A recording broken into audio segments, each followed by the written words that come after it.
Muito bom dia, sejam todos muito bem-vindos. Desculpa, vou espirrar.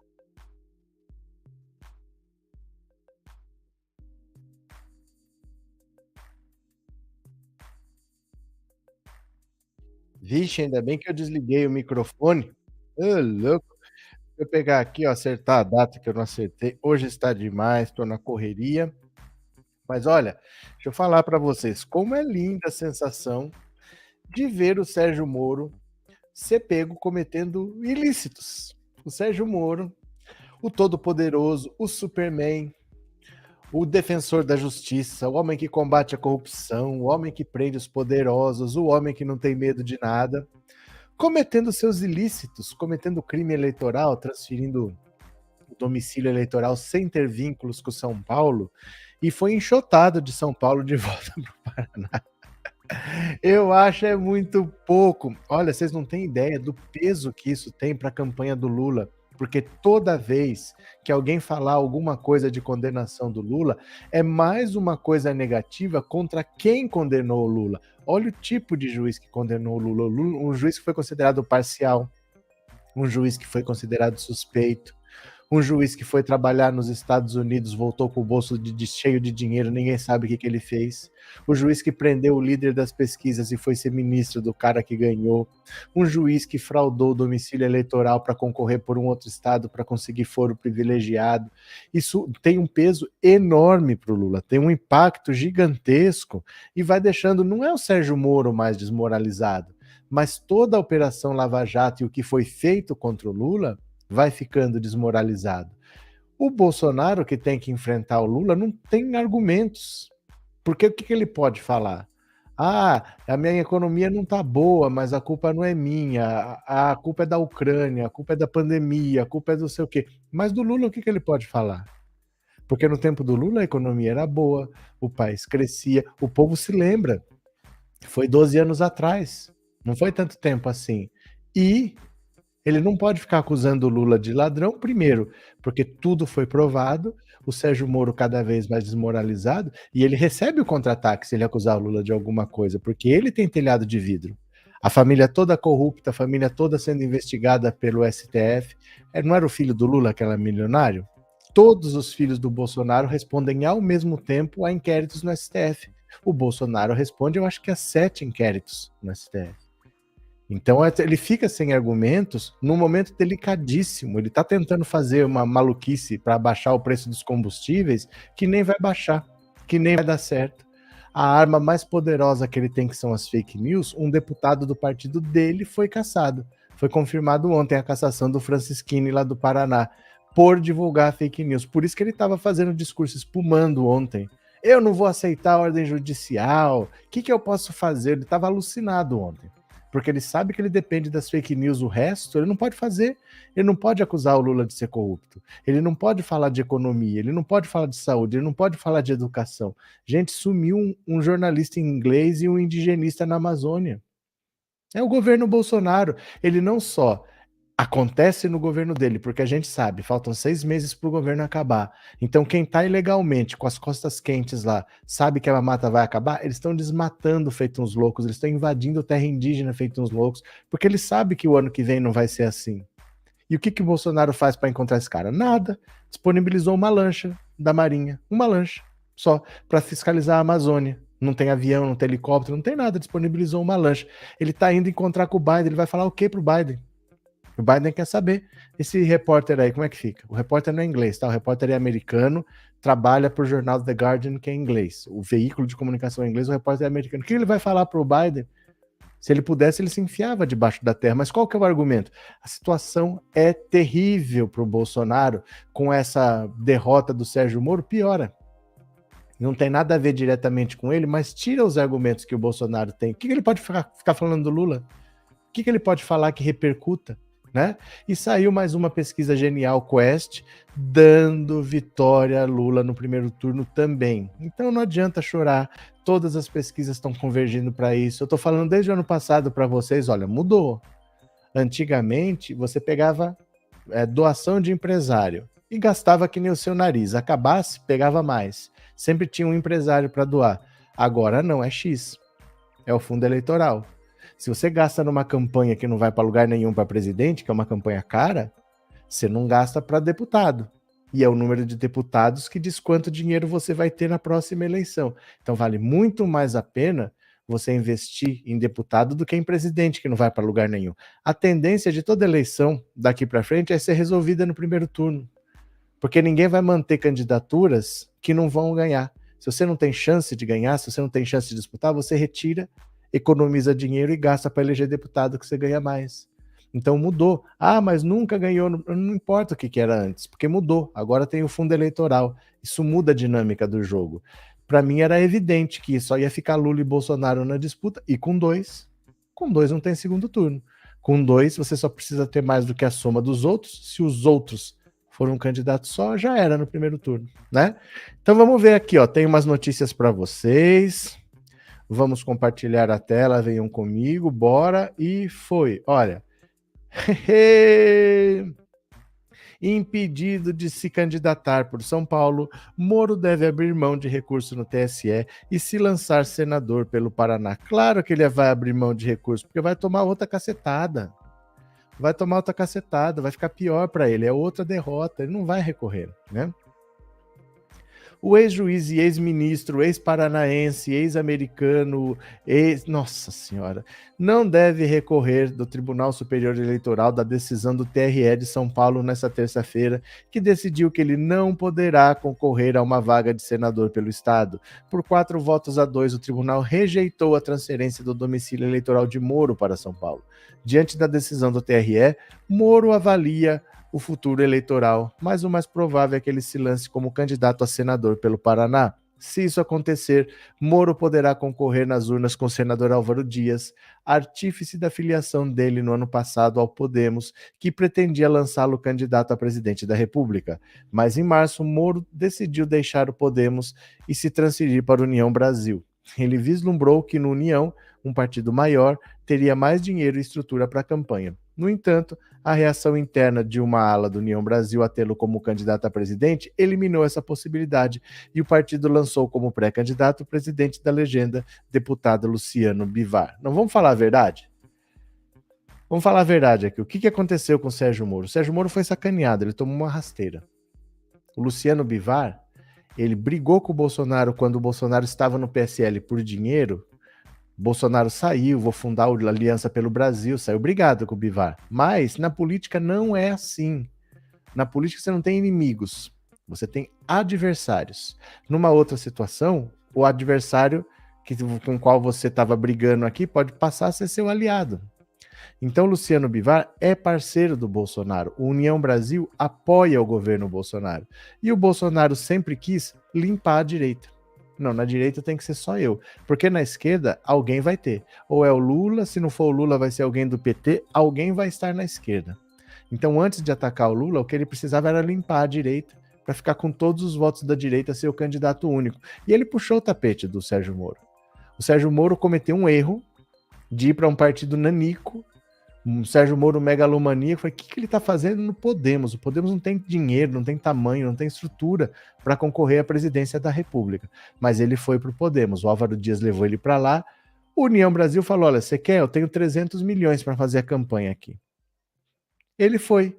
Só que o Podemos nunca quis ter ele como candidato, quis tirar ele da disputa, porque é o acordo com o Bolsonaro, passar a perna no Sérgio Moro. Ele foi, olha, só que não serve por aqui, tem que ser por São Paulo. Transferiu para São Paulo, tudo de última hora, tudo de qualquer jeito. Aí eles falaram, mas sabe o que é? É que a gente quer, no fundo, que você seja candidato por São Paulo, mas a governador, ou a senador, ou a deputado, não a presidente. Nunca prometemos que você seria candidato a presidente. E lançaram o Luciano Bivar, porque o Luciano Bivar, ele não quer ser presidente. Ele é presidente do partido, porque ele quer ter a chave do cofre. Ele quer eleger o máximo de deputados possível, ter um cofre bem gordo, ele quer ter a chave do cofre. Ele sabe que ele não tem chance de ser presidente. O presidente é Lula, é Bolsonaro, não foge disso. Então, o que ele quer vai fazer uma campanha baratinha, só na TV, não vai viajar ao Brasil, capaz até que ele retire a candidatura. E o Moro foi só atraído para lá com essa promessa de que ia ser presidente. Nunca quiseram, nunca interessou isso. Agora que ele está desmoralizado, que ele não é mais candidato nem por São Paulo, volta para o Paraná, vai tentar ser senador, Vamos ver se ele consegue a vaga no Senado, porque o Álvaro Dias é um forte candidato. O Álvaro Dias é tradicional no Paraná, no Senado. Ele vai concorrer com o Álvaro Dias, que foi quem levou ele para o Podemos. É difícil a situação do Sérgio Moro, muito difícil agora. Ele vai ser candidato a deputado pelo Paraná, ele vai concorrer contra o Dallagnol, porque o Dallagnol ainda está no Podemos. O Sérgio Moro foi para o União Brasil. Vai um tirar voto do outro. E a Conja? E a Conja, que ia ser candidata por São Paulo, vai ser candidata também pelo Paraná? Então vão ficar os três disputando voto, o Sérgio Moro contra a Conja, contra o Dallagnol. Tudo errado, hein? Tudo errado, tudo errado, tudo errado, eu acho é pouco, não estou nem aí. Maria de Lourdes, eu ouvi o professor dizer ano passado que o Moro ia parar na lata do lixo e foi mesmo. É que sabe por quê, Lourdes? Porque quando a gente falava isso, não é porque a gente previa o futuro, é porque a gente já tinha decisões no STF anulando o que o Moro tinha feito. Em outros casos em que o Lula estava envolvido, porque não tinha caso assim, é só do Lula. Tinha caso que era Lula, fulano e fulano. É Lula, fulano e fulano. O TSE, o STF, já estava tomando decisões anulando o que o Sérgio Moro fez. Isso já vinha acontecendo. Então você falava, a hora que chegar na suspeição do Sérgio Moro vai ser dado. Vão anular todo o processo do Lula. Estava acontecendo já. Eles já tinham tomado algumas decisões nesse sentido, já estavam sendo anuladas. Então você já esperava mesmo. E aí, se você anula, é muito grave para um juiz ser considerado suspeito. Porque você imagina assim, Maria, imagina que você está casada e você se separa. Só que você e seu ex-marido não chegam a um acordo sobre a guarda do seu filho. Aí eu sou juiz. Você descobre que eu tô de conversa com seu marido. Que eu tô falando, olha, fala isso da Maria aqui, ó. Ó, aquilo lá você não fala não, porque não adianta. Fala isso. Ah, mas isso aí ela nunca fez. Não, não importa se ela fez. Fala isso. Fala isso porque eu vou aceitar. Fala isso que é melhor para você. Vamos inventar essa história. Tô conversando aqui com seu marido. É isso que o Sérgio Moro fazia. Isso é ser um juiz parcial. Isso é um juiz que não é isento. E era isso que ele fazia. A Vaza Jato acabou com ele, né? Então a gente já via decisões sendo tomadas anulando coisas do Sérgio Moro porque ele é um juiz ladrão. Ele não agiu com imparcialidade. A vida inteira dele ele teve um comportamento questionável. E no caso do Lula, a Vaza Jato explicitou o que eles estavam fazendo nos bastidores, ele e o Dallagnol. Então era meio inevitável isso, né? Agora a coisa está muito feia para ele. Ele deixou de ser uma figura útil, ele foi descartado. Quando você deixa de ser útil, você é jogado na lata do lixo mesmo, né? Fora agora pobres de direita cruel, Ivanildo. Cadê? Bom dia! Ciro Liro precisa de Rivotril indicado pelo Lula agora mesmo na rádio Itatiaia. Valeu, Meire. Maria José, agora esse ditado tá mais do que certo. Quem com ferro fere, com ferro será ferido. Olha, vê o Sérgio Moro condenado na justiça, porque assim, deixa eu explicar uma coisa para vocês. São duas ações diferentes. Essa de ontem, que não deixou o Sérgio Moro se transferir, é uma ação do PT. Foi o Alexandre Padilha e outros deputados do PT que entraram com essa ação, dizendo assim, olha, o Sérgio Moro não deve se transferir para São Paulo porque ele não tem domicílio eleitoral em São Paulo. Isso é uma coisa. Ele não tem domicílio aqui, ele tem domicílio no Paraná, ele não pode se transferir. Essa é uma ação. O TRE já deu razão e indeferiu a transferência dele. Isso é uma coisa. Outra é a ação daquela empresária, Roberta Luxinger, aquela empresária. Ela fez uma ação mais grave. Ela não disse que assim, ó, não aceita porque ele não tem domicílio. Ela falou, não. Ela falou, o Sérgio Moro está cometendo crime eleitoral, ele está fazendo a transferência de maneira fraudulenta. Porque uma coisa é o seguinte, ó, tenta entender. Eu quero tirar passaporte italiano, porque o meu avô é italiano. Aí eu chego lá no consulado, ó, quero tirar meu passaporte. O cara olha e fala, não, infelizmente o senhor não tem nenhum ascendente italiano, o senhor não tem direito, eu vou para casa. Então uma coisa é eu querer um documento e não ter direito a ele. Outra coisa é eu fraudar, eu chegar lá com uma certidão de nascimento do meu avô e falar, olha, ele nasceu na Itália. Então o que o PT falou foi, ele não tem domicílio, não aceite a transferência. Só está falando que a transferência não devia ser aceita, mas a empresária não. Ela está acusando o Moro de ter cometido crime eleitoral, de transferir o domicílio de maneira fraudulenta para se beneficiar, e aí é cadeia. Aí é cadeia, dá 5 a 8 anos de prisão. Não é pouca coisa, não. Dá cadeia. Tem um inquérito aberto no STF, tem um inquérito aberto na Polícia Federal. O Sérgio Moro prestou depoimento. O delegado disse que os argumentos do Sérgio Moro não convencem, que tinham que fazer mais investigações, porque aí é muito grave. Aí ele vai para cadeia. Não é só que não transfere.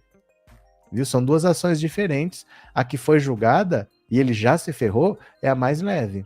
Então, uma coisa é, não pode se transferir porque não tem domicílio. Tá, eu posso querer me transferir para o Ceará e o Ceará falar, não, infelizmente o senhor não pode ser candidato pelo Ceará. Beleza. Outra coisa é, o senhor está querendo fazer isso de maneira fraudulenta, o senhor apresentou um documento falso, o senhor está mentindo nessas informações, aí é crime eleitoral. E aí tem inquérito aberto na Polícia Federal, viu? Deixa eu ver aqui. Rogério, está todo mundo isolado, Ciro, Moro, Deltan. É porque assim, o Ciro é outra coisa. O Ciro, ele não consegue fazer alianças. Como se diz, né? Foi dito aqui na live, eu não lembro o nome da pessoa, desculpa. A única aliança que o Ciro tem está na mão esquerda dele. É a única aliança que ele tem. Não tem aliança com ninguém, com partido nenhum. Toda a esquerda se fechou em torno do Lula e ele resolveu andar por conta própria atacando o Lula. Ele está completamente isolado, mas ele que se isolou. Agora, o Moro e o Dallagnol, eles estão respondendo, estão começando a responder pelo que eles cometeram no passado. E o povo tá vendo o que eles fizeram e não tá perdoando, né? Aí é que tá, o bicho tá pegando. Emanuele, ele esqueceu daquela palavrinha mágica, quem faz aqui, paga aqui. É porque assim, olha, eu vou falar para vocês, se não aparece aquela mensagem do hacker, o Lula não sai da cadeia e o Sérgio Moro tava aí, talvez na frente do Bolsonaro para ser presidente da República, viu? Não sei como seria se não aparecem aquelas mensagens do hacker, porque mudou a história completamente. Eu acho que se fosse roteiro de cinema, se fosse um filme que falasse aquilo, a gente vai, mensagem de hacker, tirou o Lula da cadeia, agora o Lula vai ser presidente e o Sérgio Moro foi... Se fosse um filme, a gente ia achar forçado. Imagina que vai acontecer isso tudo. Por isso que eu raramente assisto ficção, raramente leio ficção. Eu acho a vida mais interessante que a ficção. Porque num filme a gente ia achar forçado. Fala, nossa, tem cabimento isso, como é que isso vai acontecer? Nunca que isso vai acontecer, que um cara do tamanho do Lula vai preso pelo Sérgio Moro e aparece uma mensagem hacker que salva. A gente ia achar que era absurda a história. Mas aconteceu. Né? Então eu não sei o que aconteceria se não aparecem essas mensagens aí. O Lula ia morrer na prisão e o Sérgio Moro ia ficar como herói, né? Cadê? Quero perguntar para o Marreco se ele sabe onde ficam as comunidades mais carentes de São Paulo. Não, ele não sabe.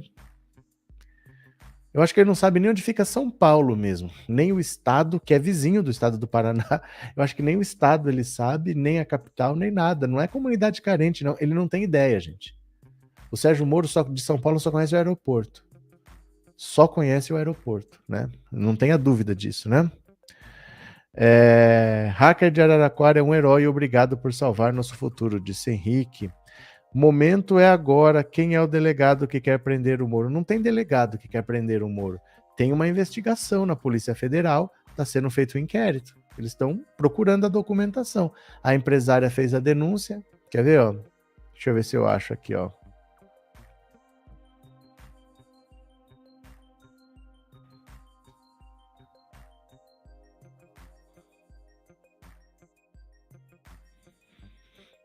Quer ver? Pera lá.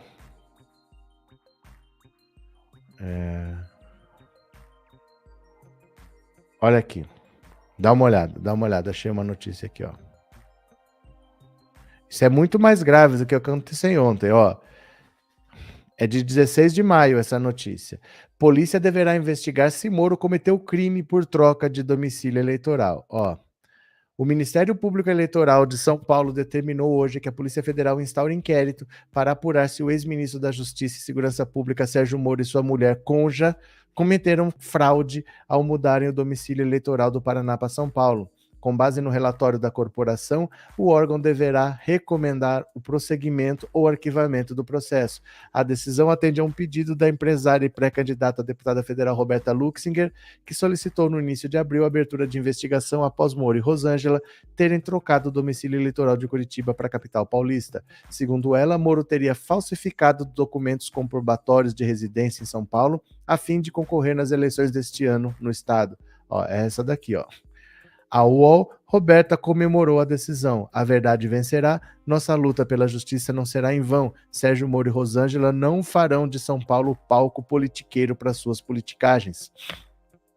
O anúncio da troca de domicílio ocorreu no mesmo dia em que Moro deixou o Podemos, que pretendia lançá-lo como candidato à presidência da República, e filiou-se à União Brasil.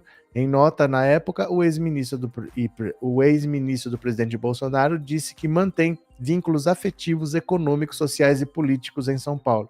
Não mantém, isso já foi decidido ontem, né? Ó, a defesa de Moro afirma que o ex-juiz mora atualmente num hotel em São Paulo e disse que a troca de domicílio ocorreu devido a vínculos criados por ele durante o período de pré-campanha à presidência da República pelo Podemos. Filiando-se ao Podemos em novembro de 2021, Moro estabelece São Paulo como sua base política. Olha como o próprio Moro mente. Olha como ele mente. Filiando-se ao Podemos em novembro, Moro estabelece São Paulo como sua base política. Se a base política dele fosse São Paulo, por que em novembro ele se filiou ao Podemos do Paraná? E pior, em fevereiro de 2021, ele foi colocado como dirigente do Podemos do Paraná. Tudo pelo Paraná. Como é que o domicílio dele é São Paulo? Ele mesmo mente, ó. Passa a residir na capital paulista, no Hotel Intercontinental, cumprindo agendas semanais em São Paulo e valendo-se da cidade como seu ponto estratégico de conexão. Isso aqui é outra coisa, ó. Um ponto estratégico de conexão. Chegadas e partidas das viagens nacionais e internacionais, sempre da capital. Ou seja, é um ponto de passagem. Ele mesmo está dizendo que ele não mora. A defesa dele disse que ele não mora, porque disse que ele se filiou, que ele mudou para São Paulo em 2021, mas em 2021 ele se filiou ao Podemos do Paraná. E agora ele diz aqui, ó, chegadas e partidas das viagens, isso aqui é um ponto de passagem, não é um ponto de residência. A própria defesa dele se entrega, né? Na determinação de hoje, o Ministério Público Estadual Eleitoral determina que a Polícia Federal colha depoimentos dos funcionários e moradores do hotel em que Moro afirma morar, bem como os de Rosângela e Moro. A UOL, a defesa, afirmou que processará a empresária autora da ação. Então, veja só, ele não mora nesses lugares.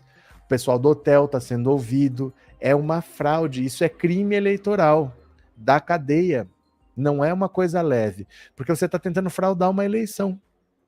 É muito grave isso para a justiça eleitoral. Então, ele está sendo investigado por cometimento de crime. São duas ações diferentes. A ação do Alexandre Padilha, do PT, que já valeu ontem, impede ele de se transferir, mas não alega crime. O que ela está falando, não, que ele fraudou documentos para se passar por morador de São Paulo, que ele nunca morou e que aqueles documentos são fraudulentos, né? Cadê?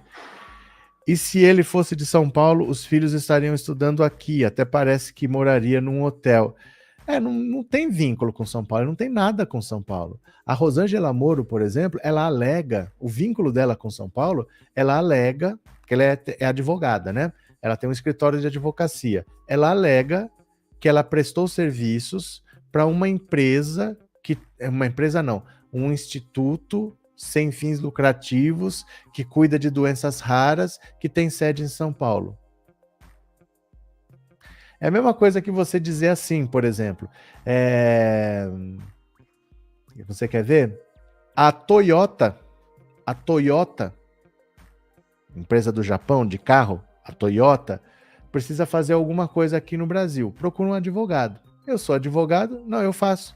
Faço lá um serviço cumprido, ela me paga, beleza. Isso serve para eu dizer que eu tenho vínculos com o Japão. Você percebe? Não tem nenhuma coisa a ver com o país. Eu não tenho vínculos com o país Japão, porque um dia uma empresa do Japão me pagou para fazer um serviço no Brasil. O que ela alega é isso, que ela prestou serviço para uma empresa uma empresa não, um instituto que cuida de doenças raras, que tem sede em São Paulo. Desde quando isso é ter vínculo com São Paulo? Isso é ter um contrato comercial com uma empresa que tem sede em São Paulo. Por exemplo, se a Fiat do Brasil me contrata para fazer um serviço, eu faço aqui, ó, mando para lá. Eu sou engenheiro, eu projeto um carro para a Fiat. Ó, criei um carro novo aqui, beleza. Ela me paga pelo projeto. Como a Fiat fabrica carros em Betim, em Minas Gerais, eu posso dizer que eu tenho relações com o estado de Minas Gerais? Só porque a Fiat me contratou para fazer um projeto, eu fiz, recebi, isso quer dizer que eu tenho vínculos com o estado de Minas Gerais? É isso que eles alegam, os vínculos são frágeis, mas a acusação dela é bem grave para o Sérgio Moro, é acusação de crime, é acusação de crime, né? Então não é leve não. Vamos ver aqui quem mais. Não está aceitando superchat. Às vezes acontece, viu? Às vezes dá erro. Às vezes dá erro. Se não der hoje, você pode sair e entrar de novo. Às vezes você vai tentar o dia inteiro, não vai conseguir. Você tenta em outro canal, não consegue. Às vezes dá esse erro mesmo. Não sei porquê, viu? É bom se o sistema capitalista cruel acabasse e viesse o sistema socialista, humanista, racional de verdade, Ivanildo. Moro tenta fraudar a eleição antes de ser candidato. Imagina o que faria se fosse eleito. Exatamente. É muito ruim isso para ele, para a imagem dele, e mostra quem condenou o Lula. Isso é muito forte para o Lula. Porque o Lula foi condenado por esse cara. Porque tem um pessoal que fala, o ex-presidiário Lula, o Lula foi condenado, o Lula não foi inocentado. Olha quem condenou o Lula. Gente, o Moro pode ser preso por fraudar domicílio eleitoral. O que esse cara não faria? Porque ele poderia ser candidato pelo Paraná, mas ele preferiu fraudar o sistema eleitoral. Dane-se, ele passa por cima de qualquer regra, né? Cadê? Não foi justamente a PAI que ela desviou o recurso? Não. Isso é outra coisa, não tem nada a ver. Isso é um caso do passado, essa ação existiu, essa dúvida e tal, mas agora não. O que ela estava falando é que o escritório de advocacia dela prestou serviço para uma empresa. E essa empresa tem a sede em São Paulo. Mas dane-se onde a empresa tem a sede. Isso não quer dizer que ela tem vínculos com o Estado. Esse caso da PAI foi lá no Paraná mesmo. Não tem nada a ver com São Paulo, não, viu? Qual a vantagem de ser candidato por São Paulo? Depende.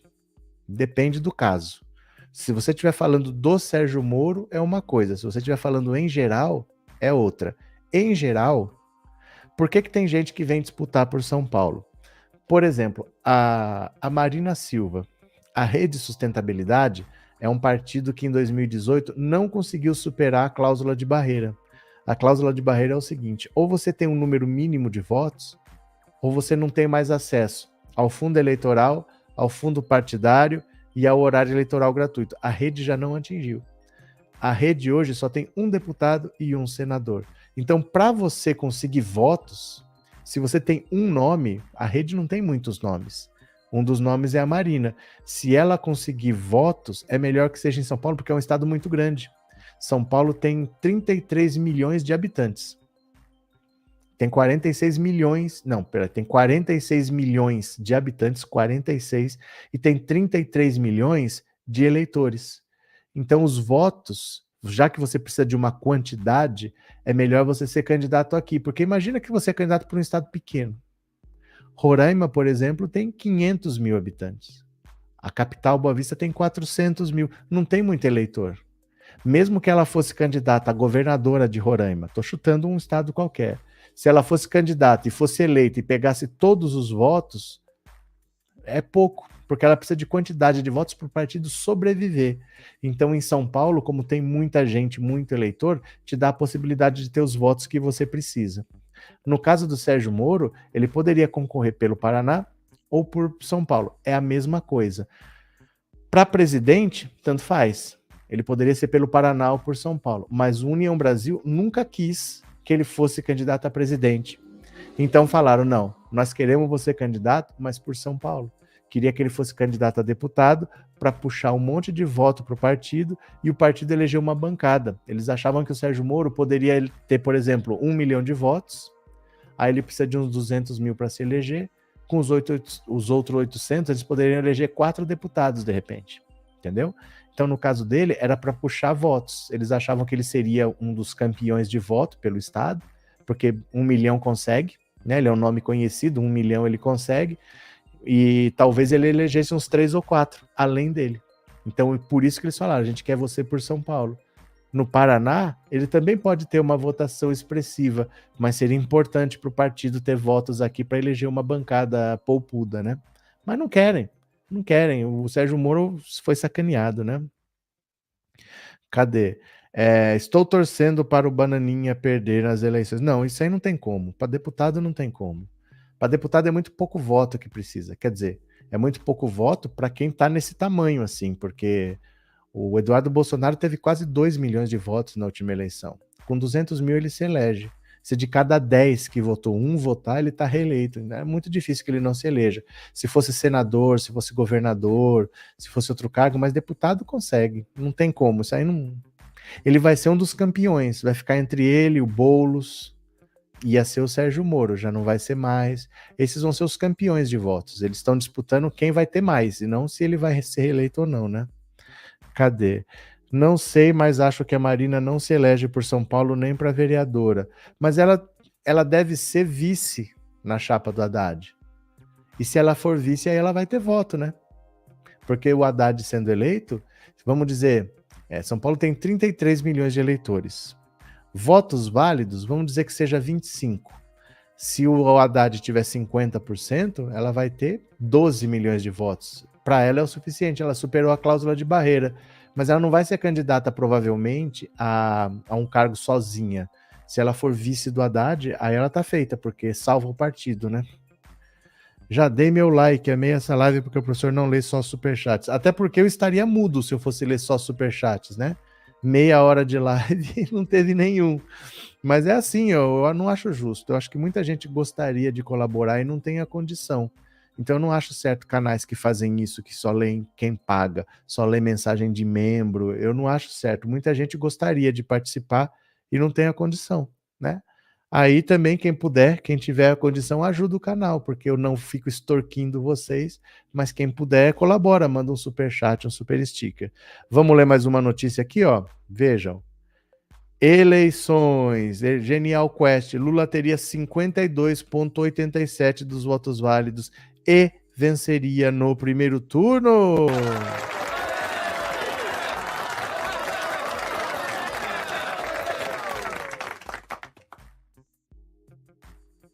Aê, eu acho é muito pouco.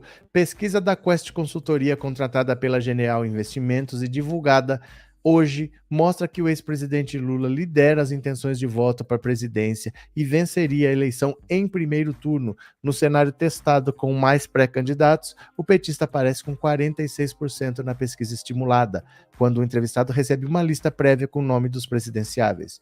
O presidente Jair Bolsonaro está em segundo lugar com 30%, Ciro Gomes tem 7%, são descartados indecisos nulos e brancos. Os votos válidos são 52,87%. André Janones tem 2%, Simone Tebet e Pablo Marçal tem 1%. Os demais aparecem com 0%. A pesquisa de hoje não é comparável com a eleitoral do mesmo instituto, com a anterior do mesmo instituto. Isso porque os cenários testados e os candidatos apresentados aos eleitores são diferentes. O levantamento ouviu 2.000 pessoas. Olha só, Lula tem 46, Bolsonaro tem 30, Ciro Gomes tem 7. Bom, do Bolsonaro para baixo acabou. Do Bolsonaro para baixo acabou. O que importa é isso aqui, ó. Se o Bolsonaro tem 30, mais o Ciro Gomes, 37, mais André Janones, 39, mais Simone Tebet, 40, mais Pablo Marçal, 41. Acabou. Lula tem 46, os outros somados têm 41. Isso não tem segundo turno e acabou. É isso que importa. O Lula não está disputando com o Bolsonaro. O Lula está disputando contra a soma dos outros adversários, que está dando 41. Então já era, tá? O resto com 0. Ó, Vera Lúcia, Emael, Felipe Dávila, Sofia Manzano, Luciano Bivar, General Santos Cruz, Leonardo Péricles. Você acha que outra coisa, você acha que, eu falo para vocês, Jair Bolsonaro jamais irá a um debate. Não há possibilidade dele ir a um debate. Uma, porque ele é covarde. Outra, Porque o Jair Bolsonaro, ele precisa da ameaça. Ele precisa dizer que ele não vai respeitar o resultado das urnas, que a urna é fraudada, que a urna eletrônica não presta. Ele precisa desse discurso. Se ele vai ao debate, vão perguntar. E se o senhor perder, o senhor vai aceitar o resultado? Alguém vai perguntar. Então ele não pode falar que vai aceitar, porque destrói o discurso dele. E ele não pode falar que não vai aceitar, porque ele está cometendo crime.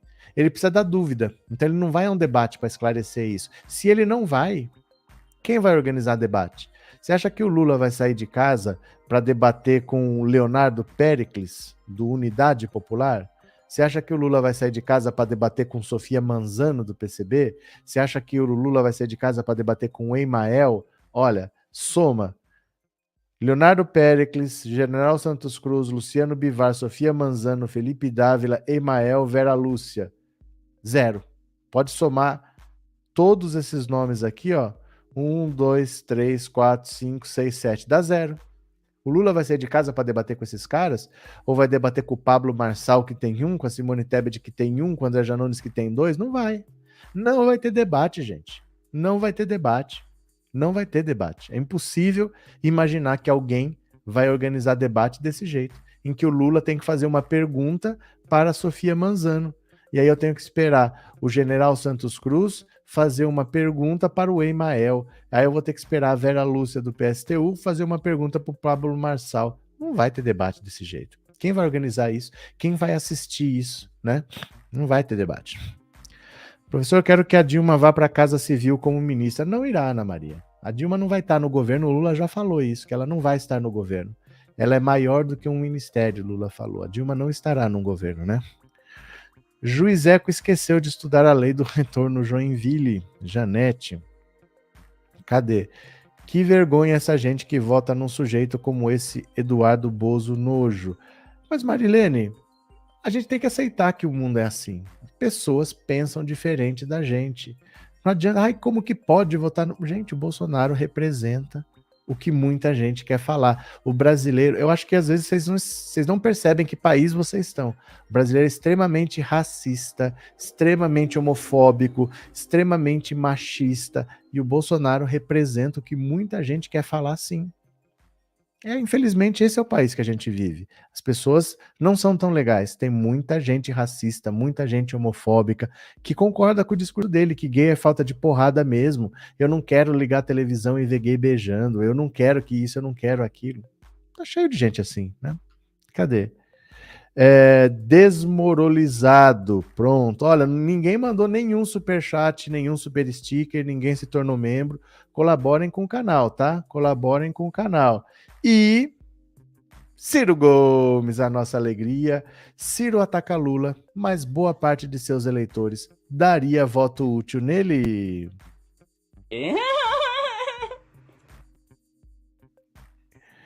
Enquanto o pedetista Ciro Gomes segue na estratégia de atacar Lula e Jair Bolsonaro, em doses parecidas, parte considerável de seus eleitores considera votar no petista para encerrar as eleições deste ano no primeiro turno e, com isso, derrotar o atual presidente. Segundo a pesquisa Genial Quest dessa quarta, 38% dos que dizem votar em Ciro assumem a possibilidade de fazer o movimento, que é uma das estratégias da campanha do ex-mandatário.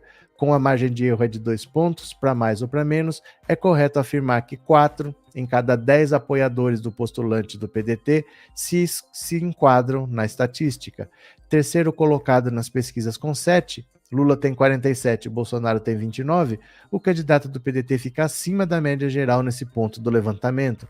No total, 27% dos entrevistados cogitam o voto útil, contra 65% que descartam. 1% diz que não vai às urnas e 6% não sabem ou não responderam. O número relacionado a Ciro, na casa com outro parecido. Lula é a segunda opção de votos para 34% dos ciristas, percentual acima do observado nos demais candidatos. Ou seja, o pedetista bate no petista, mas seus eleitores ainda têm o ex-presidente como figura mais palatável se o ex-ministro não estivesse na disputa. A pesquisa Genial Quest ouviu 2.000 pessoas. Então veja só, olha só. Por mais que o Ciro grite, por mais que o Ciro esperneie, o eleitor está avisando para ele: se você não desistir da disputa, nós vamos desistir de você. Nós queremos acabar com essa disputa o quanto antes. E o eleitor do Ciro Gomes vai migrar para o Lula. Isso daqui vai ser um movimento muito grande. Vai ser um movimento muito grande de migração, porque assim, as pessoas sabem o quanto o Bolsonaro é nocivo. Sabem o quanto tem que matar a cobra e pisar na cabeça o quanto antes. Então, se puder ser no primeiro turno, melhor. Quando chegar perto das eleições, se hoje o Lula está com 48, aí vai ter uma enxurrada. Todo mundo que está votando nos nanicos vai migrar para o Lula. O problema é, os nanicos praticamente não têm voto. Né? O Ciro Gomes de 7 talvez caia para 3 e 4% migre para o Lula já no primeiro turno. Talvez um ou outro mais migre, mas os outros eles já não têm voto. Então é muito difícil você imaginar que o Lula vai ter 70%, 80%, porque 30% é do Bolsonaro. 10% tradicionalmente é branco e nulo, a pessoa não vai votar. É difícil você buscar mais votos do que o Lula já tem. Ele já está quase no limite do que dá para alguém ter. Não tem candidato de quem ele dá voto mais, né? Cadê? Melhor coisa é vencer logo no primeiro turno. Cadê? Brasileiro só é bonzinho em propaganda de agência de turismo e agência de turismo lá de fora. O brasileiro como se diz, aquela propaganda de margarina, né? Aquela família bonitinha, perfeita, simpática. É só na propaganda de margarina que o brasileiro é daquele jeito. Agora vamos apurrinhar um pouquinho. Vamos apurrinhar um pouquinho o Ciro Gomes? Ô, Fábio, meu pingresso. Pingresso é legal. Pingou um ingresso aqui, um pingresso. Obrigado, Fábio. Eu vou usar esse termo, pingresso. Obrigado por ser membro também. Vamos aproveitar, vamos apurrinhar o Ciro Gomes? Venham para cá. A gente vai aqui no Twitter. Clica aqui em twittar. Ó, colocamos aqui.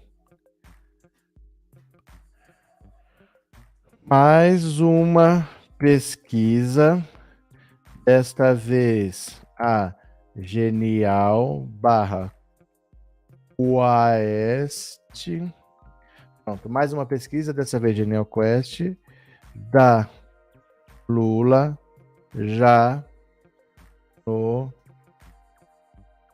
primeiro turno e reforça a tendência do eleitor do Ciranha de fazer voto útil em Lula para resolver a eleição já no primeiro turno.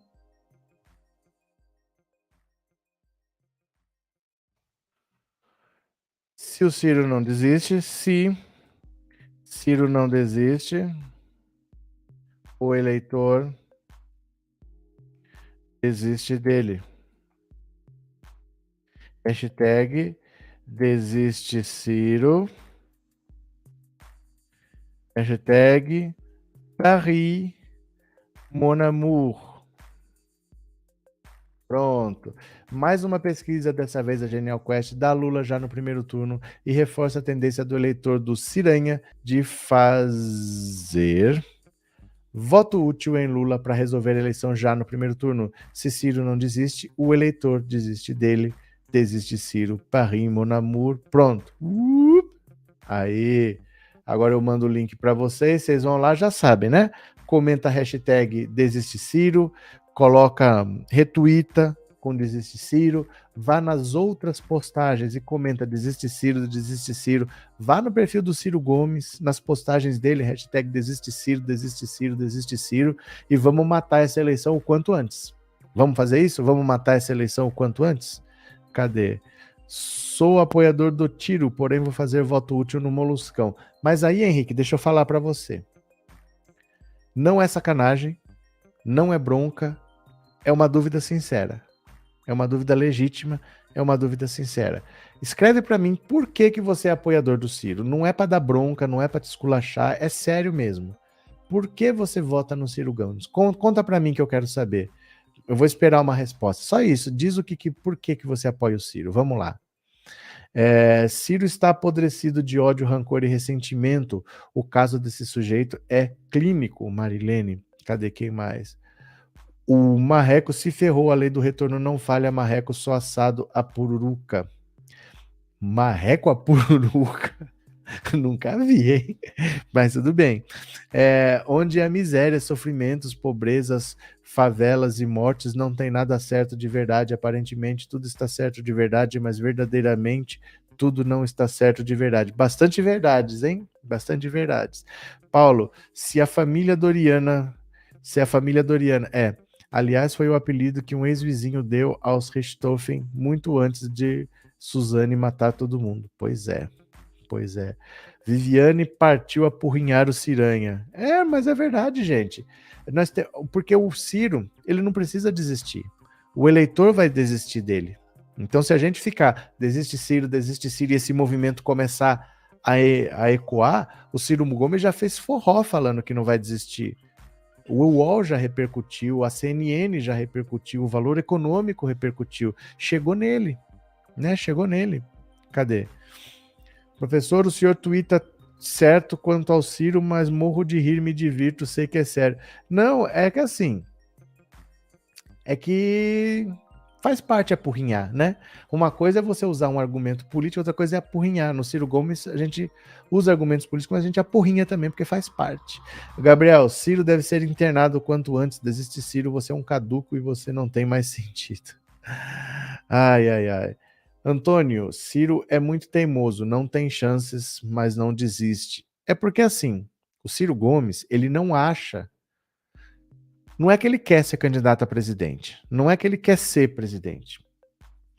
Ele não quer ser presidente. O Brasil precisa dele, presidente. Na cabeça dele é isso. Eu não vivo da política, eu não preciso disso, não sei o quê. É o Brasil que precisa dele. Você percebe como é que é? Não é que ele quer ser presidente. Por ele estaria de Havaiana na praia, tomando sol, bebendo água de coco. Mas o Brasil precisa do Ciro Gomes. Porque com o Lula, o Brasil vai amanhecer no dia 3 de outubro, depois da eleição, em pé de guerra. Com o Bolsonaro, não sei o quê. O Brasil precisa do Ciro Gomes. Na cabeça dele é isso. Eu não sei de onde que ele tira isso. Ele tira da cabeça dele que ele é um grande estadista. Ele não é um grande estadista, ele não entende de política. Eu acho isso uma pena, sabe? As pessoas às vezes confiam no Ciro Gomes achando que ele entende de política. Ele não tem um aliado. Como é que ele entende de política que se ele não tem um aliado? Ele foi ministro da Economia do Itamar Franco quando ele era do PSDB. Gente, não é pouca coisa ser ministro da Economia de um país como o Brasil. É uma economia importante no mundo. É importante você ser ministro da Economia. Saiu obrigado do PSDB. Porque ele queria ser ministro do Fernando Henrique. E o Fernando Henrique, depois do governo Itamar, escolheu o Pedro Malan. Ele queria ele ser o presidente. Ele saiu obrigado. Ele foi governador pelo PSDB. Foi ministro, saiu obrigado com o PSDB. Aí foi trabalhar no governo Lula depois. Até hoje ele ataca o Lula. Quer dizer, ele fecha as portas no PSDB. Ele fecha... Por isso que ele não tem aliança.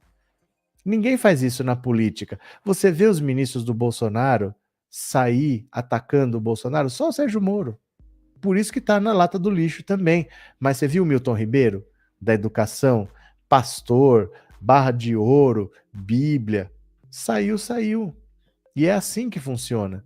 Né? Você não vê o ministro sair atacando desse jeito. Assim. O Ciro Gomes faz. Ele ataca até hoje. Então ele não tem aliados. Quem quer trabalhar com o Ciro Gomes sabendo que amanhã ele vai atacar? Ele não entende de política, ele não entende dessas relações, né? Cadê quem mais? Quanta abnegação do Ciranha, capaz de passar as piores vergonhas pela causa progressista, vai vendo. Pois é, né, gente? O Ciro Gomes, ele viaja na maionese. Deixa eu ver aqui. Pera lá. Pronto, só um pouquinho. Tô vendo aqui. Pronto. Não, tá tudo certo. Tá tudo certo. Eu fui até ver. Vocês não estão conseguindo mandar superchat. Eu vim até ver se deu problema de novo na monetização. Porque quando dá a monetização, se tira a monetização, você não pode mais ser membro, você não pode mandar superchat. Não, mas não é, tá tudo certo. É porque é erro mesmo. Erro mesmo, como costuma acontecer no YouTube. Até fiquei preocupado. Pingresso, gostei, vai o meu aí. É legal, achei bonitinha a palavra. É um pingo que vale como um ingresso, é um pingresso, achei bacana. Obrigado, viu, Regina? Obrigado pelo superchat. Professor, eu não acho bom o Ciro desistir, pois os votos do Ciro poderão ir para o Bolsonaro e isso faria incentivar outros. Mas José, de onde você tirou isso? Isso é o que eu acho. Não sei se estou. Não, você está errado. A gente acabou de ler a pesquisa aqui, ó. Ó. Ciro ataca Lula, mas boa parte de seus eleitores daria voto útil nele. Isso é pesquisa. A gente acabou de ler a matéria aqui. Você chegou agora? Você chegou agora, tá aqui, ó. Enquanto o pedetista Ciro Gomes segue na estratégia de atacar Lula e Bolsonaro em doses parecidas, parte considerável de seus eleitores considera votar no petista para encerrar as eleições deste ano no primeiro turno. Segundo a pesquisa, 38% dos que dizem votar em Ciro assumem a possibilidade de fazer o movimento, que é uma das estratégias de campanha. 38% dos eleitores do Bolsonaro dizem que poderiam mudar de voto. 38%. Dos 38, 27 votam no Lula. Não, aqui, 34. 34 votam no Lula. Lula é a segunda opção para 34. Então tem 38 que podem mudar e 34 vão pro Lula. Quem mudar de voto vai pro Lula, não vai para Bolsonaro, não. Não. 38 cogitam mudar e 34 cogitam ir pro Lula. Mas mesmo que eles não fossem pro Lula, se eles anulassem o voto, já ajuda. Bastaria, né? Professor, o livro do Ciro é tão chato de ler como ele falando pessoalmente. Você quase ouve a voz do Ciro. Porque foi ele mesmo que escreveu. Eu vou ler um parágrafo qualquer para você. Você vai ver assim, parece o Ciro falando. Você quase ouve a voz dele, ó. Quer ver, ó? Tá aqui, ó. Vê se você consegue ler. Sanear despesas públicas. Deixa eu ver se eu consigo colocar aqui, ó. Aqui. Sanear as finanças públicas, tá vendo? Sanear. Vê se não parece o Ciro Gomes falando, olha. Ninguém precisa ser Nobel em economia para entender que em momentos de forte depressão econômica, quem pode e deve tomar iniciativas anticíclicas é o setor público. Saímos da leitura mofada que já nenhum intelectual sério reproduz, o dogmatismo neoliberal, e observamos a história do mundo. Roosevelt respondeu à depressão de 1929 com o que ele chamou de New Deal, que na prática estabeleceu um choque de investimento público para ressuscitar a economia privada colapsada. O Plano Marshall na Europa destruída obedece à mesma lógica. Isso com a experiência de MacArthur no Japão. Os movimentos... Parece o Ciro falando, porque o Ciro, ele não consegue falar uma coisa. Ele fala a coisa e gruda um adjetivo, né? Então ele sempre fala assim, o plano Marshall na Europa destruída. Ele não fala o plano Marshall na Europa, ele fala na Europa destruída.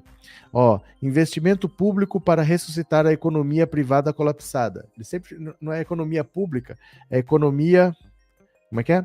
Economia privada colapsada. Ele sempre tem que grudar um adjetivo a mais, assim, né? Saímos da leitura mofada. Sempre tem um adjetivo.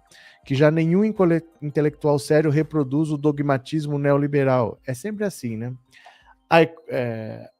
A cleptocracia lulopetista corrompida, ele sempre gosta de colocar um monte de adjetivo nas coisas. Então, é a mesma coisa. Parece que você está ouvindo o Ciro falar. Você quase ouve a voz dele quando você vai lendo, de tão parecido que é com a fala dele, né? Jean. O PT deveria entrar com ação contra o Tarcísio de Freitas. Ele também não tem vínculo eleitoral com São Paulo. Mas aí é que tá, Vitor. Não é assim. Não é assim como você está pensando. Não é porque a pessoa não é do Estado que ela não tem vínculo. Porque basta você ter uma casa alugada há 3 meses. É que o Sérgio Moro fez o que ninguém faz. Ele ia ser candidato pelo Paraná, na véspera, ia encerrar o prazo para trocar de partido, que ia encerrar dia 2 de abril. Na véspera, o que ele faz? Muda do Podemos para União Brasil e muda do Paraná por São Paulo, porque a União Brasil falou, nós não queremos você candidato pelo Paraná, nós queremos você candidato pelo São Paulo. Aí ele não tinha vínculo. Porque se ele tivesse alugado uma casa, ele poderia estar morando nesse hotel que ele está. mas ele, estando há 3 meses, morria. Então é só você alugar uma casinha qualquer, pode ser até uma casa que seja como comitê, mas você diz que você mora lá há 3 meses, acabou. É muito raro alguém fazer o que o Sérgio Moro fez, por isso que você não pega, você mora num estado, disputa pelo outro, e basta você alugar uma casa, você fala, eu moro ali. E a justiça vai aceitar, entendeu? É que o Sérgio Moro fez isso descaradamente. Ele era filiado ao Podemos do Paraná, ele era dirigente do Podemos do Paraná, ele transfere de última hora e diz que já morava em São Paulo desde novembro. Em novembro ele estava se filiando ao Podemos do Paraná. Você entendeu? Mas você não é difícil você comprovar vínculo. Você aluga uma casa por 3 meses, pronto, você já está morando. É que o Moro não fez nada com antecedência, ele fez de última hora, por isso que ele foi pego. Márcia, meu pingresso, obrigada por dividir o que sabe com a gente. Estamos aqui para isso, para conversar, para bater papo, né? Márcia, obrigado pelo superchat, obrigado por ser membro, viu? Bom gado. Bom dia, Fátima, tudo bem? Como você está? Tudo bem, tudo bem. Lula, presidente da República. Bom dia, Afonso. Agora é Lula, deputados e senadores de esquerda. Hamilton, se o Sérgio Moro tivesse feito isso no Paraná, passava batido, acostumando ao jeitinho. Olha, se ele tivesse feito o seguinte, ele poderia, por exemplo, ele voltou dos Estados Unidos, ele podia ter 2 casas.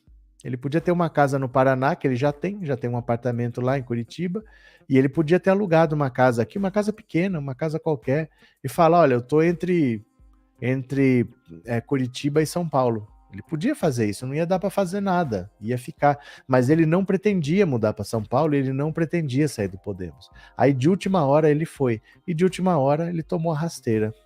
Porque essa de mudar o domicílio para São Paulo, a justiça não aceitou.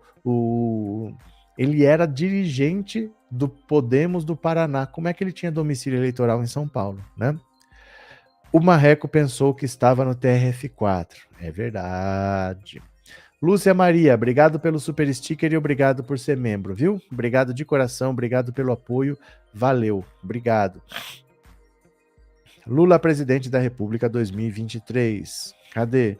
Trindade, obrigado pelo super sticker e obrigado por ser membro, Trindade. Obrigado, abraço, viu? Obrigado mesmo. Agora deixa eu mostrar mais uma aqui para vocês, ó. Deixa eu pegar mais uma matéria aqui.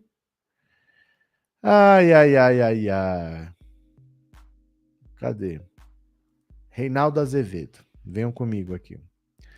Genial Quest. Lula venceria no primeiro turno. 27% fariam voto útil para isso acontecer. Olha a situação. Lula com mais candidatos, 46, 30 e Ciro 7. Com menos candidatos, Lula 47, Bolsonaro 29, Ciro 9. E um terceiro cenário, eu não sei qual é a diferença desses dois cenários, Lula 48, Bolsonaro 30. Olha, Jair Bolsonaro concede entrevistas em que diz ser impossível Lula vencer no primeiro turno ou ser quase impossível que ele próprio não vença. Bom, ele sabe que não é assim. Está falando bobagem para animar a militância. Já foi informado de que sua situação eleitoral é muito ruim. E sim, se a eleição fosse hoje, seu adversário poderia se sagrar presidente na primeira rodada. Por isso, o desespero levou, em companhia do Centrão, a elaborar um plano para baixar o preço dos combustíveis que vai eliminar pelo escapamento o valor correspondente à privatização da Eletrobras, além de estourar de novo o teto. Pesquisa Genial Quest de junho, divulgada há pouco, dá concretude a seu desespero. A exemplo do que afirmei quando tratei dos números do Datafolha, só há uma boa notícia para o atual presidente. A eleição não é hoje. Se fosse, seria eliminado de cara. A Quest fez 2.000 entrevistas presenciais entre 2 e 5 de junho, e a margem de erro é de 2 pontos para mais ou para menos. No levantamento espontâneo, Lula tem 32% dos votos contra 20% de Bolsonaro. Ciro Gomes marca apenas 1%. Em relação ao levantamento do mês passado, o ex-presidente cresceu 4 pontos e o atual oscilou 2 para baixo.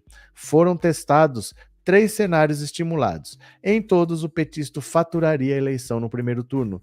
No cheio, com 13 candidatos, teria 46% das intenções de votos contra 30% de Bolsonaro. Ciro marca 7. Os únicos a pontuar foram André Janones com 2, Simone Tebet com 1, Pablo Marçal com 1. Como se nota, os adversários de Lula somam 41 pontos e o Lula tem 46, né? Se a Simone Tebet não... isso é... Eles estão mudando cenários em que quem não tem ponto não participa. A mesma coisa, né? Se Simone Tebet não disputa com Janones candidato, para que isso, né? A vantagem de Lula sobre Bolsonaro é de 16 ou de 18 pontos. No Datafolha, divulgado dia 26, era de 21 pontos, 48 a 27. Não se comparam pesquisas distintas, não se podem observar, mas se podem observar parâmetros. Consideradas as margens de erro, os dois institutos chegaram ao mesmo resultado. No segundo turno, Lula teria vantagem de 22 pontos sobre Bolsonaro, 54 a 32. O pré-candidato do PT aparece com o mesmo percentual do mês passado. Bolsonaro oscilou 2 pontos para baixo. No Datafolha, para comparar, 58 a 33. Lembre-se de novo, a margem de erro, os achados são os mesmos. O petista venceria o pedetista por 52 a 25 e bateria em Simone Tebet por 56 a 20. A Quest sempre pergunta quem é o preferido do eleitor para vencer a disputa. 47% respondem que é Lula, 28% que é Bolsonaro. Só 19% dizem nenhum nem outro. Dos que votam em Lula, 76% afirma ser uma decisão definitiva. Dizem que podem mudar se acontecer alguma coisa apenas 23%. Os convictos em Bolsonaro são 71% e 28% ainda vem chance de mudança. Ciro pode comemorar um número. Ele aparece como segunda opção de voto de 26% dos entrevistados, mas 38% do seu eleitorado dizem que poderiam votar no petista para lhe garantir a vitória no primeiro turno. 38%. O voto útil é o que o pedetista mais teme, daí que tenha intensificado os ataques ao ex-presidente. O risco é colher um resultado contraproducente, espantando eleitores. A ver, do total de entrevistados, 27% dizem que poderiam mudar o voto para assegurar a vitória de Lula já no dia 2 de outubro. O Instituto quis saber também o que o eleitor mais teme. 52% disseram ser a continuidade de Bolsonaro no poder. Só 35% responderam que é a volta do PT. Vocês estão vendo isso? Mais de metade do eleitorado teme a continuidade de Bolsonaro no poder. Indagado se Bolsonaro merece um segundo mandato, 62% disseram que não. No mês passado eram 58%. Já 54% disseram que Lula merece voltar a ser presidente. O atual presidente segue sendo o mais rejeitado. 60% dizem não votar nele de jeito nenhum. Em segundo lugar está Ciro com 52%. Olha só a rejeição do Ciro. A rejeição de Lula caiu de 43% para 40%. Dizem que Bolsonaro faz um governo ruim ou péssimo, 47% dos entrevistados. Para 26% é regular. E 25% dizem que é bom ou ótimo. É a votação dele, ó. 25% acham que o governo está bom ou ótimo, é o que o Bolsonaro tem, 29 e 30 de votos, né? Consideram o atual presidente pior do que esperavam? 54%. O índice subiu 6 pontos em relação ao mês passado. Afirmam não ser nem melhor nem pior, 27%. E há 25% para os quais ele é uma surpresa positiva. Meu Deus. A pesquisa também traz recortes por renda, escolaridade, faixa etária e região. Fica para outros textos. Como se percebe, também a Quest não traz boas notícias para Bolsonaro e para postulantes à vaga de candidato nem. O presidente e o Centrão apostam na lambança dos combustíveis, soltar uma Eletrobras pelo escapamento e enfurar o teto já furado para reverter o quadro eleitoral. Vamos ver. A economia é o principal problema do país para 44%, 23% dos quais apontam especificamente a inflação. O eleitor parece atento ao noticiário. Saltou de 34 para 46 os que se dizem muito preocupados com a Covid. Também não é uma boa notícia para um presidente que, segundo 63%, mais errou do que acertou no combate à pandemia. Na terça, Bolsonaro teve mais um surto golpista. Até agora, tem se revelado um tiro no pé. É muito grave a situação do Bolsonaro. É muito grave achar que ele vai conseguir fazer alguma coisa daqui até outubro, não tem tempo. Qualquer coisa que ele faça não tem condição de produzir resultados a tempo de uma mudança no eleitorado. Muito grave a situação dele, né? Cadê quem mais está aqui? Dai, felicíssimo super sticker. Obrigado. Dai, eu mandei para você o boné, viu? Eu vou mandar o código para você, o código de rastreio para você acompanhar. Eu te mando hoje, tá bom? Espero que você receba aí, que você goste, fechou? Professor, esse plano destruidor não vai melhorar em nada. Ele deseja colocar ICMS por 17% para todos os estados. Isso vai dar certo? Isso não vai dar certo, Fátima. Isso não vai dar certo. Ele vai jogar a Eletrobras no ralo. Ele vai vender a Eletrobras para pegar o dinheiro da Eletrobras e usar para bancar o ICMS que ele vai tirar dos estados. Isso é uma loucura. Ele está entregando o setor elétrico para uma empresa, sabe Deus qual, para quem comprar, para quem pagar.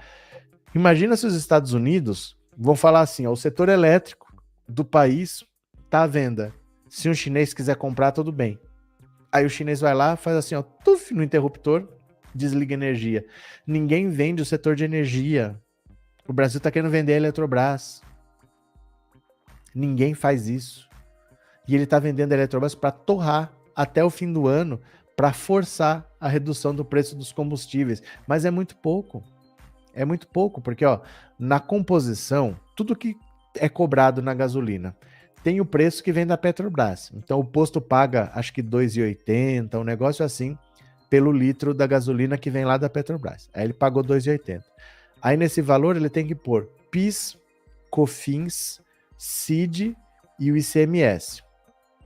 Certo? PIS, COFINS, CID, ICMS e mais o preço que vem da Petrobras. São 5 custos diferentes. Aí tem o custo do posto, porque ele tem mão de obra, ele tem eletricidade, ele tem manutenção dos equipamentos, ele tem a margem de lucro dele. Disso aqui, ó, o ICMS é um. Um custo em 10 custos diferentes que vai baixar para 17, não vai zerar. Então, por exemplo, São Paulo cobra 25. Vai baixar de 25 para 17 ICMS. É uma diferença pequena em um dos itens. No fundo, vai mudar o que, talvez? 30 centavos o preço da gasolina. Caso o dono do posto resolva passar. Porque normalmente ele nem repassa esse valor. Ele fala, olha, tá apertado, as pessoas estão sem dinheiro, estão gastando pouco, esses 30 centavos eu vou segurar para mim, eu não vou repassar para a bomba, não. Ele não é obrigado a baixar, ele vende a gasolina pelo preço que ele quiser. Olha, eu vou juntar aqui um pouquinho mais de dinheiro, vou fazer uma poupancinha, porque o bicho tá pegando. O mais provável é que nem repasse. E aí você vai vender a Eletrobras e vai distribuir para os donos de postos. É isso que vai acabar acontecendo. Né? E você passa o controle da sua energia para quem comprar. Sei lá quem vai comprar. Né? Bolsonaro está transbordando o desespero, está organizando um novo 7 de setembro, não vai dar em nada, ninguém faz nada em desespero, pura lorota. Não, é só desespero mesmo, porque ele sabe que ele perdeu e ele sabe que daqui 6 meses ele não está mais mexendo na Polícia Federal, não está mais mexendo no Ministério Público, não está mais indicando o ministro para o Supremo e ele está à mercê, né? Ele está à disposição da justiça daí. Cadê? Marreco vai para Maringá, sai quebrando. Margarita. Marinete, o Bozo quer se reeleger de qualquer jeito, mas eu também ia querer. Se eu fosse presidente, eu ia querer me reeleger, mas entre querer e conseguir, né?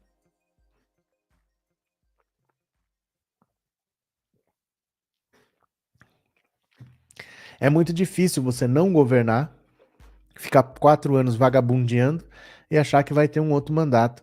O Bolsonaro já está no lucro de ter tido o primeiro mandato, porque numa eleição normal ele jamais venceria. Se o Lula disputa aquela eleição, ele já não vence. Precisou acontecer muita coisa para ele ser eleito em 2018. E não vai ter 2 mandatos, não tem como, né? E é assim ele que manda, não tem quem possa impedir essa venda do governo. Ô, Vidal, mas é para isso que tem eleição, meu caro. Não adianta você achar que você vota e depois alguém conserta a besteira. Você deu poder para esse cara. Eu não tô falando você especificamente, né? Entenda. Não tô falando você especificamente. O eleitor brasileiro deu poder para ele é presidente. O Brasil é um país presidencialista. O presidente é muito forte. Se fosse parlamentarista, você tem o presidente, você tem o primeiro-ministro distribuindo forças. Mas no presidencialismo só tem uma pessoa, é muito poder. Não dá para você achar, mas alguém pode impedir, mas alguém pode não sei o quê. Ele foi eleito para fazer essas coisas. É preciso votar com responsabilidade. De novo, eu não tô falando você, tá?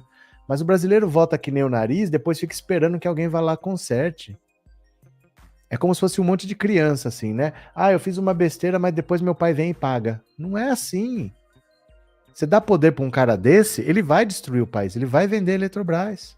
Ele tem poder para isso. O povo deu poder para esse cara. Teve gente que foi com a arma votar lá, entendeu? Eu falo, a maior parte das coisas que o Bolsonaro vai fazer são irreversíveis. São coisas que não se conserta mais. Não adianta achar, mas não tem o que fazer. Gente, ele é presidente da República. Muita gente ainda não entendeu o que é ser presidente da República. Ele tem poder na mão dele, ele toma decisões, e a maior parte é irreversível. São prejuízos que nós vamos ter que pagar, porque irresponsavelmente 57 milhões de pessoas foram lá e deram voto para esse cara, né? Cadê?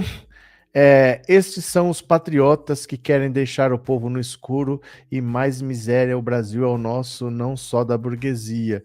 Mas então, o Brasil é nosso.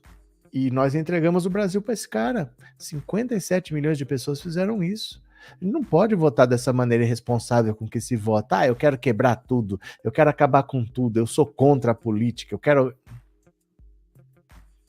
Foi um suicídio. O que o brasileiro fez em 2018 foi um suicídio coletivo. Agora achar que alguém vai controlar, mas o STF não faz nada. Mas... Gente, ele é presidente da República. Ele foi eleito. Ele não deu golpe, ele não assaltou o governo, ele foi eleito, ele foi posto lá pelo povo. Ele tem poderes, ele tem prerrogativas. Nós precisamos ter mais responsabilidade, né? José de Barros, esse plano de zerar ICMS poderia fazer o Bolsonaro mexer e tirar dinheiro de outros setores para cobrir esse déficit de receita? Não, eu já expliquei isso várias vezes, José. Não é assim que funciona, porque existe uma coisa que se chama teto de gastos. Você não pode gastar simplesmente, você não pode simplesmente fazer isso. O que ele quer fazer? Ele quer aprovar um projeto de lei que mude a maneira como funciona o ICMS. Então tem que passar pela Câmara, pelo Senado, um projeto de lei que limite o ICMS. O ICMS hoje, São Paulo, por exemplo, cobra 25%, o Rio de Janeiro cobra 34%, ele quer que seja no máximo 17%, então ele não vai zerar o ICMS. Ele não vai zerar, ele vai baixar para 17%, de 25% para 17%, é uma mudança pequena. Segundo, se ele aprovar esse projeto de lei, o problema é, o Estado já perdeu a receita. A partir do momento que ele aprovar a lei, baixando de 25 para 17, o Estado já perdeu dinheiro. É dinheiro que usa para pagar professor, para pagar saúde, porque é um imposto estadual. Então, quem trabalha na rede estadual de ensino, por exemplo, não vai ter dinheiro para pagar a folha. Aí, o que ele quer fazer? Tem que mexer na Constituição, porque dentro da Constituição existe uma coisa que se chama teto de gastos. Eu não posso gastar mais. Então, eu tenho que aprovar uma PEC que me autorize a gastar mais, porque ele vai ter que repassar dinheiro que o Estado está perdendo, para o Estado não entrar em colapso sem o dinheiro do ICMS. Aí ele tem que aprovar uma PEC, que são 2 votações na Câmara, 2 votações no Senado, tem que ter 60% em todas as 4, senão não passa. Ele precisa aprovar essa PEC sem saber se vai conseguir, sem saber se ele tem apoio para isso, se ele tem os votos para isso. Mas, de onde vem o dinheiro? Ele não tem o dinheiro também. Então ele está dizendo que ele vai vender a Eletrobras e vai usar o dinheiro da Eletrobras para repassar para os estados. Só que ele não sabe se ele consegue vender, nem por quanto ele consegue vender. É uma venda que não foi feita. Eu posso vender meu carro para pagar uma dívida, mas enquanto eu não vender o carro, eu não tenho dinheiro. Eu tenho o carro, mas não tenho dinheiro. Por quanto eu vou vender? Quando é que eu vou vender? Será que eu vendo hoje? Eu posso vender hoje. Se eu colocar a venda por 5 mil, alguém paga. Mas se eu quiser o valor real, talvez leve 1 mês, talvez leve 2. Então, por quanto vai vender? Vai vender? É muita coisa em aberto, você entendeu? Para, no fundo, ninguém saber se vai dar resultado, porque talvez baixe 30 centavos. Talvez de 7,50 você pague 7,20. Vai continuar caro. Então, muito difícil o que ele quer fazer, não tem muito sentido, mas é o desespero. É a única coisa que ele está vendo no horizonte, né? Essa ideia é do Guedes, mexe em tudo menos o dinheiro dos acionistas. Também é verdade, né? Henrique, acho que o mito pode ser preso caso perca a presidência? Qualquer um de nós pode ser preso. Qualquer um de nós. O Lula foi preso. É que vocês têm que pensar que não é assim, vai ser preso caso perca, porque parece que Lula toma posse dia 1º, dia 2 ele está preso. A partir do dia 2, ele perde as prerrogativas de presidente. Aí você tem que investigar, oferecer denúncias, aí vai ser instaurado um inquérito, o inquérito vai acontecer por um tempo, aí depois isso pode virar uma denúncia ou pode ser arquivado, aí o juiz vai chegar, aceitei a denúncia, então pronto, tem uma ação penal, não sei das quantas, pega o depoimento das defesas e tal. O Lula saiu da presidência em 2010. Aí em 2014 acusaram ele de ter feito uma reforma. Aí em 2016, o STF mudou o entendimento que podia prender só após a segunda instância, porque senão não ia dar tempo. Senão não ia dar tempo para a eleição de 2018. Tiveram que aprovar a eleição após a prisão após segunda instância para dar tempo de prender. Aí em 2018 que o Lula foi preso. Mas ele saiu da presidência em 2010. Então não dá para vocês acharem que é assim, será que se ele saindo ele vai ser preso? Sim, é possível, mas não é aqui. Provavelmente o tempo da justiça é muito grande. Em 2026, ele provavelmente ainda tem condição de ser candidato. Ele não vai estar preso antes de 2026. Não é assim, gente, não é assim nunca. Ninguém é denunciado hoje e está preso amanhã. Ele vai ser julgado, não sei o quê. Ele pode ser condenado, como pode ser absolvido. Se ele for condenado, ele vai recorrer em liberdade, vai para a segunda instância, pode cair num monte de desembargador bolsonarista que pode absolver. Se ele for condenado, vai para o STJ, lá tem o João Otávio de Noronha, tem um monte de bolsonarista que pode absolver, vai para o STF. Isso. Vocês não podem achar que é assim, tá?